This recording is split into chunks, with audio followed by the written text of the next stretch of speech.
What if someone stole everything you owned without ever laying a hand on you? No threats, no force, no crime scene, only words, strategically chosen, emotionally injected. This is not fiction. It happened, and the scariest part? You wouldn't even realize it was happening until it was over. This is a psychological breakdown of how one woman was manipulated into signing away her life by a man who wore a smile better than any disguise. Anna, 42, was a widow and former schoolteacher. She had a gentle smile and a heart that still mourned her husband who passed away 2 years ago. She spent her days tending to roses, reading mystery novels, and teaching neighborhood kids for free. She didn't have much family. She didn't go out much, but she believed in kindness, always had. Then Robert moved in next door. Slick, charming, courteous. He looked like the kind of man who said, "Ma'am," unironically. They met over a fence with a simple, "Need help carrying those bags?" What Anna didn't know was that Robert had already researched her before that bag ever dropped. Robert didn't rush. He studied. He offered small kindnesses, returning mail, raking her leaves, fixing that creaky fence. He learned her routines, when she watered plants, when she read in the yard, when she walked to the store. He mirrored her speech, soft and slow. He laughed when she did. He complimented her roses, then her cooking, then her kindness. He remembered little things, her cat's name, the date of her husband's death, her favorite author. Anna began to feel seen. He never brought up money, never asked for favors. Instead, he listened when she spoke, and that was something no one else really did anymore. The first seed wasn't control. It was comfort. He opened up, shared his tragedy. A fictional sister who died young, parents who didn't care. Anna, touched, responded with her own pain. Losing her husband, feeling alone during COVID, nights that felt endless. He leaned in, took her hand, said, "You're stronger than you realize." Each time they cried together, laughed together, the bond deepened. This was no friendship. This was dependency. He became the person she thought about in the morning and the one she smiled about at night. She stopped confiding in her neighbor Linda. She started baking extra muffins just in case he came by. He wasn't just a friend anymore. He had become her emotional home. One afternoon he said, "I've always dreamed of owning a bookstore. Something small, cozy." Anna smiled. "That suits you." He didn't ask for help. He didn't even make a suggestion. But he left behind a real estate catalog with a property circled. The next day, he mentioned it casually. "It'd be amazing, but dreams are expensive." Anna Googled how to help someone start a business that night. The idea wasn't her, but it felt like it was. That's the magic of psychological inception. He didn't plant a thought. He led her to water and let her believe she found the stream. "Anna, I found the perfect place. It's a bookstore and cafe in one, but the agent says someone else is interested." He showed her fake listings, fake testimonials, fake emails from a broker. "I've got 80% of the funds," he lied. "Just need a little more." He didn't ask. He waited, and when she hesitated, he added, "Maybe it wasn't meant to be." She saw sadness in his eyes, and guilt stabbed at her heart. This man had brought warmth into her cold life. How could she not help? "I can contribute," she said. "Maybe just a little loan." He smiled,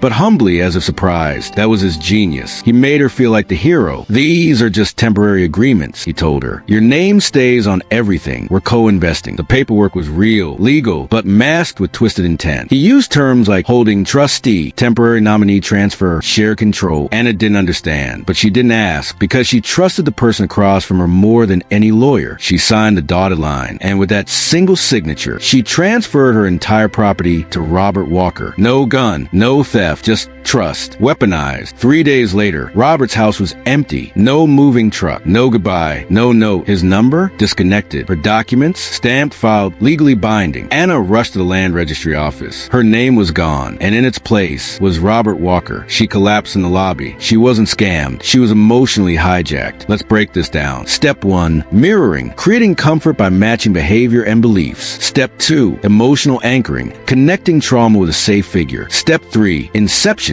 Letting the victim believe the idea was their own. Step 4, guilt triggers. Making refusal feel like abandonment. Step 5, legal misdirection. Using vague paperwork to mask betrayal. This wasn't robbery. It was trust turned inside out. The most dangerous predators don't hide in shadow. They hide in kindness. Anna's story is not rare. It happens every day in marriages, friendships, business partnerships. Because the human mind doesn't break from fear. It breaks from affection that betrays. So be cautious, trust, but question, and never let someone fast forward into a place they haven't earned. If you found this story eye-opening, hit like, subscribe, and share it with someone who trusts too easily. Until next time, protect your mind. This is The Brain Trap.